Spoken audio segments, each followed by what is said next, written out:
नमस्कार। आइए आज हम इस वीडियो के माध्यम से एड ग्रेड अभ्यास पुस्तिका विषय सामाजिक विज्ञान कक्षा 7। देखिए, हमें कक्षा 7 के लिए सामाजिक विज्ञान की एड ग्रेड अभ्यास पुस्तिका में इस प्रकार से प्रदान की गई है। आप देख सकते हैं, यह न्यू एड ग्रेड अभ्यास पुस्तिका है। इसमें हम देखेंगे विषय सूची दी गई है। इसमें अलग अलग पार्ट्स दिए गए हैं जैसे कि इतिहास, भूगोल और सामाजिक एवं राजनीतिक जीवन। इसके अंतर्गत सभी अलग अलग अध्याय दिए गए हैं। इन सभी अध्याय का संपूर्ण हल हम इस चैनल के माध्यम से आसानी से समझेंगे। तो आइए देखते हैं इस वीडियो के माध्यम से हमारा पर्यावरण भूगोल। इसके अंतर्गत हम देखेंगे अध्याय 4 वायु। देखिए, इस अध्याय के सभी प्रश्नों के आंसर हम आसानी से अपनी पाठ्यपुस्तक से किस प्रकार से पूर्ण करेंगे, हम इस वीडियो के माध्यम से जानेंगे। यदि आप देखिए इसी प्रकार से इसके आगे के अन्य सभी अध्याय का संपूर्ण हल आप समझना चाहते हैं तो आप हमारे इस चैनल से जुड़े रहिए और इस चैनल को सब्सक्राइब अवश्य कर लें। साथ ही बेल आइकन को प्रेस जरूर कर लें ताकि आने वाले नए वीडियो सबसे पहले आप तक पहुंचते रहेंगे। तो आइए देखते हैं अध्याय 4 वायु। पहला प्रश्न है, वायुमंडल में सर्वाधिक पाई जाने वाली गैस है, तो इसका राइट आंसर है नाइट्रोजन। दूसरा है, वर्षा का प्रकार नहीं है, तो इसका राइट आंसर है अम्लीय वर्षा। प्रश्न 3, क्षोभमंडल और मध्यमंडल के बीच पाई जाने वाली वायुमंडलीय परत है समताप मंडल। इसके बाद है, वायु में किन किन गैसों का मिश्रण होता है। तो देखिए, वायु में nitrogen, oxygen, carbon dioxide, argon, helium, ozone एवं जलवाष्प व धूल के कण आदि गैसों का मिश्रण होता है। इसके बाद है प्रश्न 5वां, आर्द्रता किसे कहते हैं। तो इसका राइट आंसर देखिए, जब जल पृथ्वी एवं विभिन्न जलाशयों से वाष्पित होता है तो यह जलवाष्प बन जाता है। वायु में किसी भी समय जलवाष्प की मात्रा को आर्द्रता कहते हैं। अगला प्रश्न है प्रश्न 6वां, पेड़ पौधों को अपने जीवन के लिए किस गैस की आवश्यकता होती है। तो देखिए राइट आंसर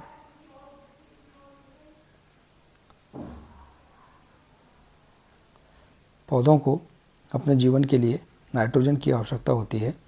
वे सीधे वायु से नाइट्रोजन नहीं ले पाते। मृदा तथा कुछ पौधों की जड़ें में रहने वाले जीवाणु वायु से नाइट्रोजन लेकर इसका स्वरूप बदल देते हैं। इसके बाद है प्रश्न 7वां, ग्रीन हाउस गैस किसे कहते हैं तथा इसके अभाव में पृथ्वी पर क्या प्रभाव पड़ता है। तो राइट आंसर देखिए इसका, कार्बन डाइऑक्साइड वायुमंडल में फैलकर पृथ्वी से विकिरित ऊष्मा को पृथ्वी पर रोककर ग्रीन हाउस प्रभाव पैदा करती हैं, इसलिए इसे ग्रीन हाउस गैस भी कहते हैं। और इसके अभाव में धरती इतनी ठंडी हो जाती है कि इस पर रहना असंभव होता है। इसके बाद है प्रश्न 8वां, हरे पादप अपने भोजन के निर्माण में किस गैस का उपयोग करते हैं। तो देखिए इसका आंसर, हरे पादप अपने भोजन के रूप में कार्बन डाइऑक्साइड का प्रयोग करते हैं और ऑक्सीजन वापस देते हैं। प्रश्न 9 है, भूमंडलीय तापन या ग्लोबल वार्मिंग से क्या आशय है, इससे क्या क्या हानियाँ होती हैं लिखिए। तो राइट आंसर देखिए, जब कारखाने एवं कार के धुएं से वायुमंडल में इसका स्तर बढ़ता है तब इस ऊष्मा के द्वारा पृथ्वी का तापमान बढ़ता है। इसे भूमंडलीय तापन या ग्लोबल वार्मिंग कहते हैं। तापमान में इस वृद्धि के कारण पृथ्वी के सबसे ठंडे प्रदेश में जमी हुई बर्फ पिघलती है। इसके बाद है प्रश्न 10वां, वायुमंडल का निर्माण करने वाली प्रमुख परतें कौन कौन सी हैं लिखिए। तो वायुमंडल की संरचना में देखिए, हमारा वायुमंडल 5 परतों में विभाजित है जो पृथ्वी की सतह से आरंभ होती हैं। ये हैं क्षोभमंडल, समताप मंडल, मध्यमंडल, इसके बाद है वायुमंडल एवं बहिमंडल। देखिए, तो इस प्रकार से हम यहाँ पर इसका आंसर लिख सकते हैं। इसके बाद है प्रश्न 11वां, पवन किसे कहते हैं। पवनों को मुख्यतः कितने प्रकारों में विभाजित किया जाता है या किया गया है। तो देखिए इसका आंसर, उच्च दाब क्षेत्र से निम्न दाब क्षेत्र की ओर वायु की गति को पवन कहते हैं। पवन को मुख्यतः 3 प्रकारों में विभाजित किया जा सकता है, स्थायी पवनें, मौसमी पवनें और स्थानीय पवनें। वायुदाब का वितरण किस प्रकार हैं।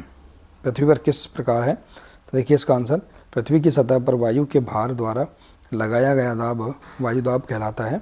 वायुमंडल में ऊपर की ओर जाने पर दाब तेजी से गिरने लगता है। समुद्र स्तर पर वायु दाब सर्वाधिक होता है और ऊंचाई पर जाने पर यह घटता जाता है। इसके बाद है मौसम और जलवायु में अंतर लिखिए। तो देखिए इसका आंसर, मौसम वायुमंडल की प्रत्येक घंटे तथा दिन प्रतिदिन की स्थिति होते हैं और अच्छा हवादार मौसम हमें आनंद देता है। मौसम नाटकीय रूप से दिन प्रतिदिन बदलता है और मौसम उस स्थान की जलवायु को बताता है। तो देखिए हम इस प्रकार से यहाँ पर इस अध्याय के सभी प्रश्नों के आंसर हम इस प्रकार से लिख सकते हैं। आशा है कि आपको इस अध्याय के सभी प्रश्नों के आंसर समझ में आ गए होंगे। देखिए यदि जानकारी अच्छी लगी हो तो प्लीज़ इसे अधिक से अधिक शेयर करें, वीडियो को लाइक करें और इसी प्रकार से इसके आगे के अन्य सभी अध्याय का संपूर्ण हल समझने के लिए आप हमारे इस चैनल से जुड़े रहिए। मिलते हैं इसी प्रकार से इसके आगे के अगले नए वीडियो के साथ। नमस्कार।